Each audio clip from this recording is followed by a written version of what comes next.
Ladies and gentlemen, are you ready? Shit's about to hit the fan. Welcome to Unsanctioned Thursdays on Wrestling with Freddie.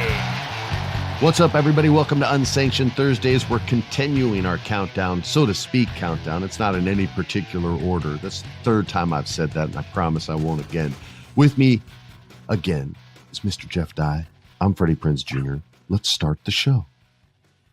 All right, Jeff. Now, not all factions are serious. Yeah. Some factions are built to lose, not to win, not to take over, but to give everything up.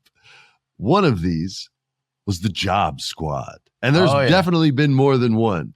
But the Job Squad consisted of Al Snow, Bob Holly, Gilbert, the Blue Meanie in another faction. Is he as great as Ric Flair? What? No.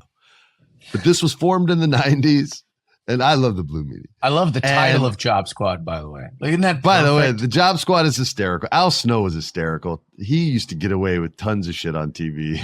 He had his mannequin head named Head, and he would go out and go, "What does everybody in the crowd want tonight?" His whole gimmick on zero trouble on television was a blowjob joke.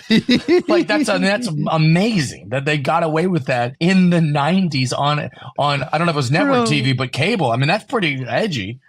You're not allowed to say anything anymore anywhere. That would never get away. There's no way you could get away with that now. You would have mom groups with nothing to do on blogs. So these guys would go out there and they literally had a slogan, for those who aren't aware of them. It was called "Pin Me and Pay Me." And that was like, it's so behind the fourth wall. It was so Ferris Bueller, like looking at the camera and letting the crowd, letting the audience into his like inner monologue and his thoughts. Like, I thought it was so next level to just sort of like put it out there like that. Like, yeah, man, I don't give a shit.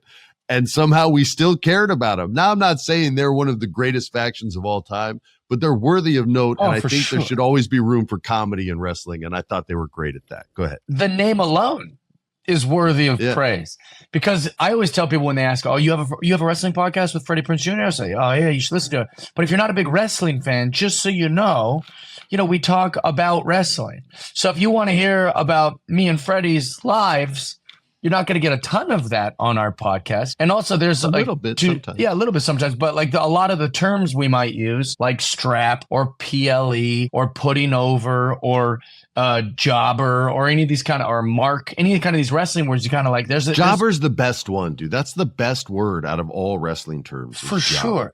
And they put a wrestling term just right in the name. We're the Job Squad. So it was really kind of like ahead of its time of like being inside baseball, but also like letting the fans. Yeah. I just think the name is great. Pin me and pay me as a jobber is like, it's just so perfect. Dude. Say like, I'd love to have seen who pitched that or how it got pitched, or I imagine there was a lot of chuckles in the writer's room of like, "Oh, that's a good idea." Like, get a bunch of guys. I bet the wrestlers came up with it. The wrestlers came up with it and then pitched it and got it through, and then it started getting written. But I bet the wrestlers. It feels like an indie idea. Like, I'm a jobber, baby. Pin me and pay me. Like, it feels like. I'll bet Al Snow's on social media. We should just reach out and be like, "Yo, man, did you come up with that shit?" It's really good. I love it so much. But obviously not my favorite faction, but a very worthwhile mention.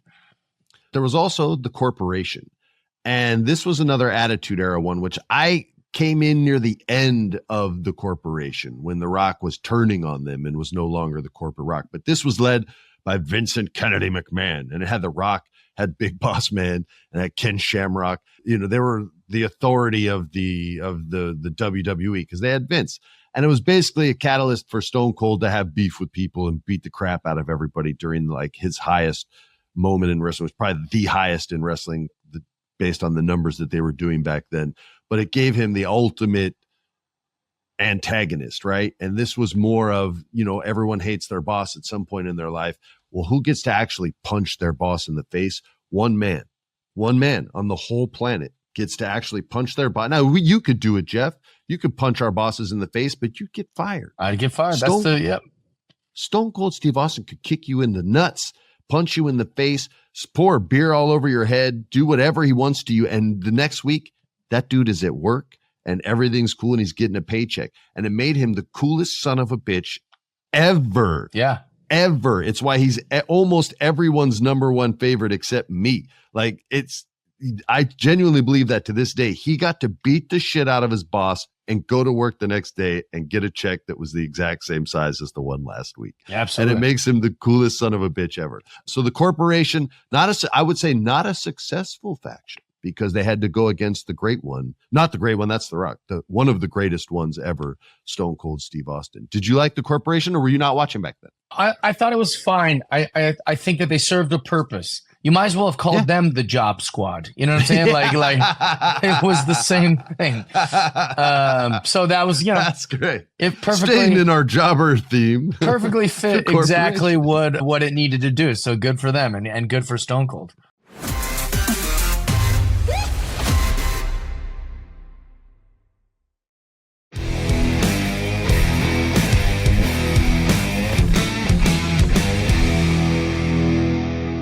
Couple more that we'll briefly gloss over. We had the Ministry of Darkness that was led by The Undertaker. I always prefer Undertaker by himself or a little bit with Brothers of Destruction, but Undertaker solo is always my favorite. We mentioned the Spirit Squad. AEW had the Inner Circle with Chris Jericho, Sammy Guevara, Jake Hager, Santana, and Ortiz. That was prominent before I was really watching AEW, so I kind of only got the end of that. But here's one that's a little more new that we love. And it's the Judgment Day, Jeff. Yes. The Judgment Day debuted with Edge, Adam Copeland, putting the spotlight on some wrestlers that he didn't feel were getting enough shine, that he respected very much. And they turned on him and gave us some pretty sick matches. Damian Priest versus Edge in Toronto. You guys should watch that match. It's like fight choreography. It's really cool. Now, Edge is no longer there. He's Adam Copeland in AEW. But the Judgment Day stayed, and Rhea Ripley and Damian Priest and Finn Balor and Dominic Mysterio, like, I can't say like, and this person made it work, because they've all made it work. JD McDonough taking shots for everybody out there. Somebody's got to do that job, and he does it better than anyone with that huge freaking melon. Just blah, gets kicked in the head every week. Can't take a concussion because it's like Julio Cesar Chavez's skull. It's thicker than the average skull. But dude, I freaking love the Judgment Day. I love Dominic Mysterio. I still think he's just a misunderstood young man. And Rhea Ripley is the shit. And that's all I'm going to say. I'll let you take it away. No, I agree with everything you just said. I like also that they feel like a time capsule. The Judgment Day feels like when wrestling was at its height of like 90s-ish.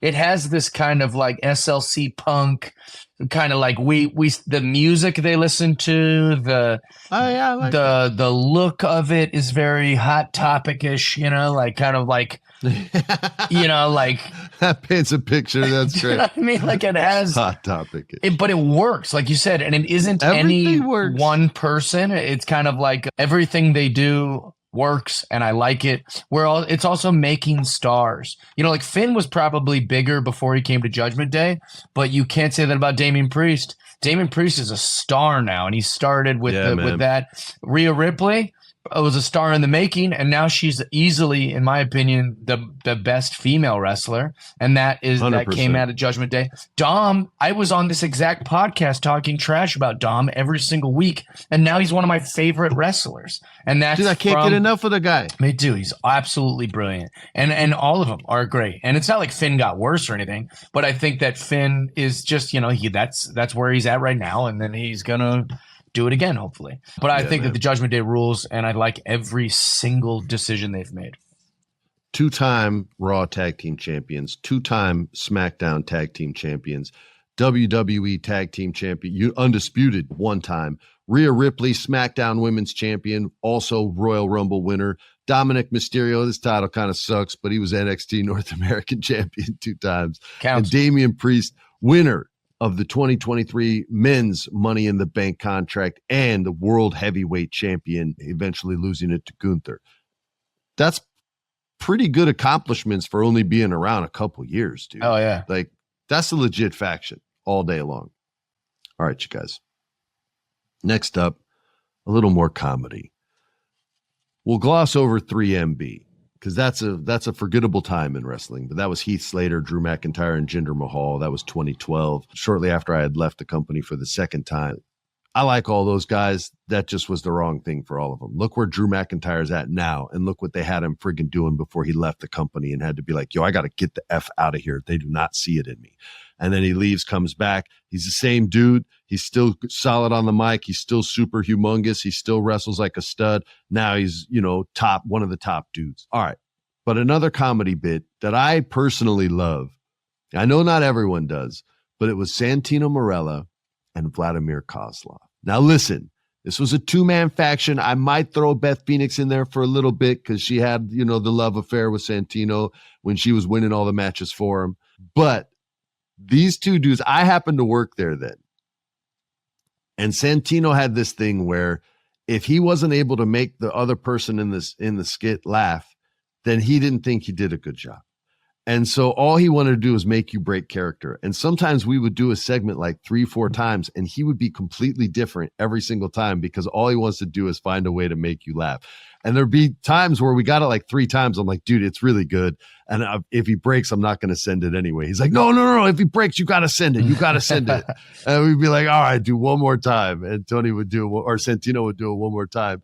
And make John Cena break or make Vlad break or he made me break when I hosted the general manager spot. It came out. He's like, Mr. the Junior, let me tell you something. And I was like, right away, I was like, Jesus fucking Christ.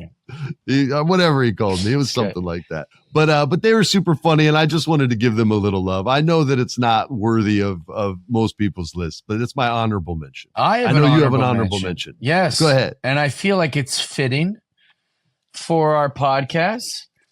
The faction that doesn't get enough love because the Attitude Era was so popular is the Los Boricuas, the Puerto Rican group. Savio Vega was the leader. They would come out, and what was interesting about them to me was that they were heels, right? So they would come out and all these, for a lack of better term, poor white trash kind of wrestling fans would be like, boo, USA, USA. Well, this is 1998. I don't know if anybody's aware of how the world works, but Puerto Rico has been a part of our country since 1898. That's equally 100 years. It's a perfect 100 years that Puerto Rico's been a part of America. And people are going, boo, America, Puerto Rico sucks, USA, USA. And then you got them chanting USA because they went back and forth with the Hart Foundation. They went back and forth with the Nation of Domination. They went back and forth with all these things that were going on in WWE at the time. But it's just so funny because they were a great faction, and they were also banking on the confusion that is the American government and territories, which I just thought was hilarious. But also Savio Vega was a star, dude. I liked that. Savio was the man, dude. Savio's cool as hell. Yeah, he was a good wrestler, and he was very underrated for that era, in my opinion. I agree. The other guys didn't really pop much. They didn't have huge wrestling careers, at least. It's all right. Not every faction has to pop. You just have to have, everyone serves their purpose. Yeah.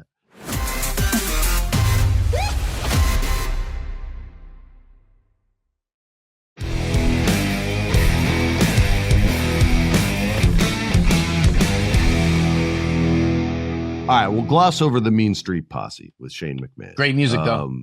They did have good music. And we'll finish with something current and with the potential to go on forever. One of the most beautiful families in professional wrestling. We're going to close out with the Bloodline, with its different factions, with its different leaders, with the fights going on back and forth, with the stars that it's already been able to make, werewolves, and with Solo Sikoa enforcers that we didn't even know if they could talk, to being the leader of it, to Roman Reigns losing his championship to Cody, to returning back and not even having the necklace to wear. They literally gave us, like CM Punk and Drew McIntyre months back, gave us a reason to fight over a bracelet. These men have given us a reason to fight over a necklace. Like that's what it soon will be fighting over pinky rings and belly button piercings and things like that. As long as they rooted in organic stories, and everything the Bloodline's done has been organic. You can stretch that word a little bit with the Sami Zayn era, but he was still really effective in that storyline, even though it wasn't 100% believable, because you're like, man, they just punked this guy out and beat his ass. I love this storyline.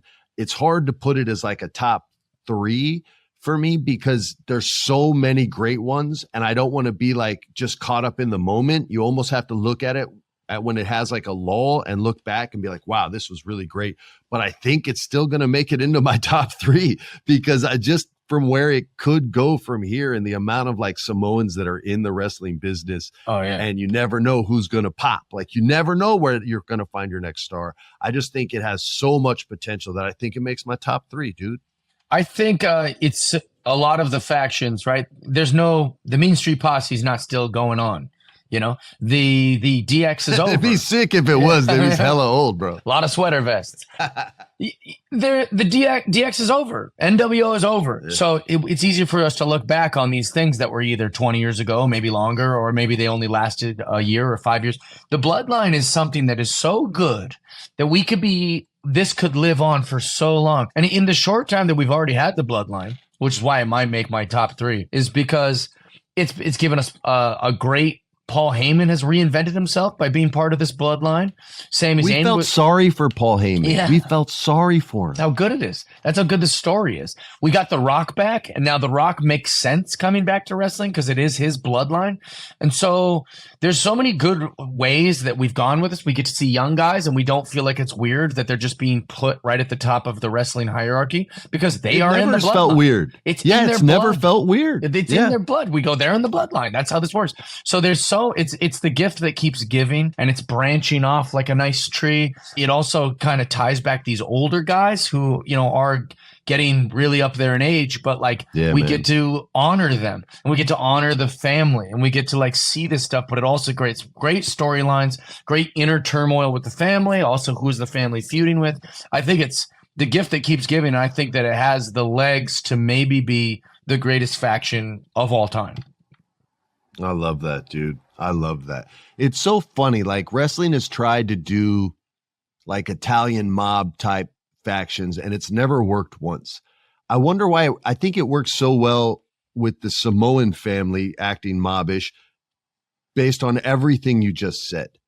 Like it's so organic. It's so truthful because they're really living that life. Like it is that life. That is the family business. It's like the family business is being a professional wrestler at some level. Wrestling sometimes they're stars, sometimes they're not, sometimes it's somewhere in the middle. Yeah, wrestling is Southern, white American, Canadian, Mexican, and Samoan.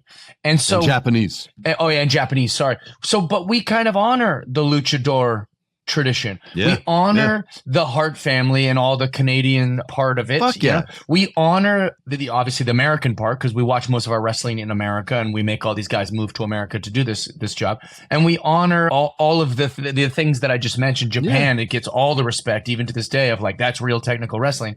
Whereas with the Samoan, we were late to the game of honoring that. We made one of the Samoans dress up like a Japanese guy and wave a Japanese flag. He'd never even been to Japan. That was a guy that Yokozuna was a Tongan or I think he was a Pacific Islander of some sort.